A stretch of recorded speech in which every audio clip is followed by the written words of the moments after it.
So I read this book yesterday, or I started reading this book yesterday called The Dip. It's by Seth Godin. I don't know how to say his name. Anyway, so I don't want to make this sound too much like it's a book review, because it's not. But anyway, so basically what it is most people will stop when the going gets too tough, and then they'll switch to something else. And you're wasting your time, right? Because you're not going to be the best of the best. And you know, the reason why I was reading this book is because somebody suggested to me, a freelancer, and the way that I interpreted it was to stop wasting time. Because what we like to do is we like to keep going on something until it gets a little bit too tough, then we just stop. And then we go look at something else until we see that we're kind of more productive on that thing. And in order to be really excellent and do what matters, you need to stop doing that. And you got to cut out all the distractions and just focus on the one thing that you think is really, really important. So that would probably really go well with freelancing, right? Because until we just say like freelancing, we're looking at whatever we're doing, and then we say, oh, it's too hard to be a virtual assistant, or it's too hard to be a web designer, so we just switch to something else. And then I guess we lose traction or lose focus. You know, the thing is that with freelancing, people are not going to hire you if you are just like the second best, maybe not the second best, but maybe like the fourth best or the fifth best virtual assistant. They're going to look at the search results and look at who is the top of the top, and then just say, okay, are you the most effective and least expensive? Okay, good, hired.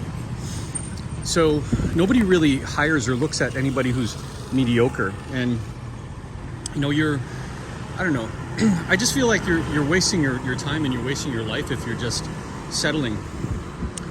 But a lot of us, we get to, you know, 30s, 40s, I guess 50s now, and then we start settling on what we think is okay for our life, what's acceptable.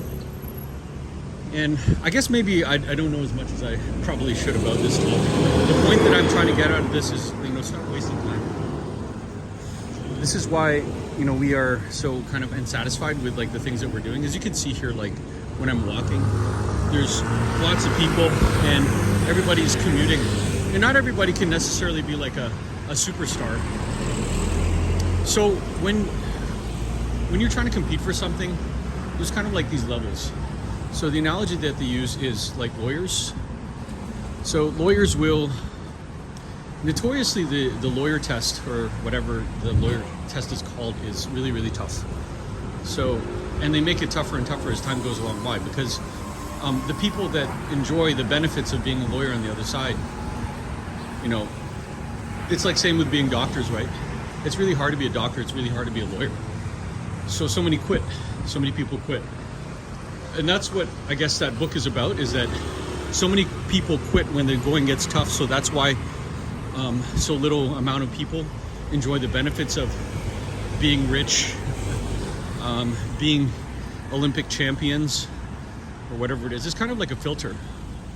And you know, I don't want to be an Olympic champion, but what I do want to do is I want to sit on a beach somewhere collecting residual income.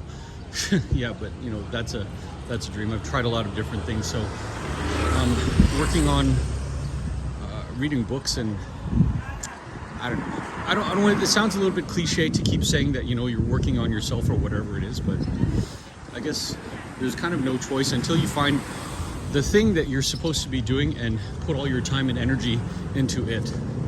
And it doesn't have to be something that's too imaginative. You don't have to reinvent the wheel, but you know, maybe you can make a course on something in a marketplace, and who cares if it makes you like $10 a month? At least that's $10 you didn't have to work for. And it could be just about like confidence, or speaking better, or how to, you know what I mean. It doesn't necessarily have to be about technical skills. A lot of people think that every course that you make has to be about some type of technical skill. So this is why I feel like it's an excuse, or like a cop-out. So anyway, guys, the point about that book and self-development is the fact that people give up too easily, and that's why they don't enjoy the benefits of excellence in their life. That's why they always work hard at being mediocre, and it never stops. So what I would suggest to you is stop doing that, Focus on the thing that's really important. Minimize all the things that you're wasting your time on. If you have that like hobby that sucks up your time and has no benefit for you, then just quit.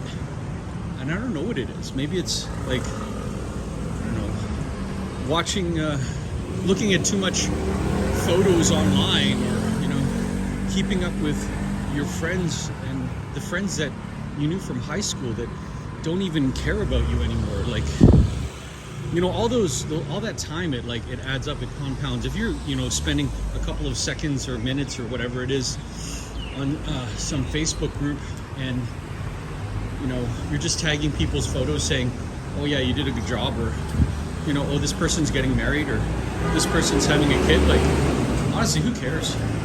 And I don't know, I'm reading a lot of stuff about stuff like that.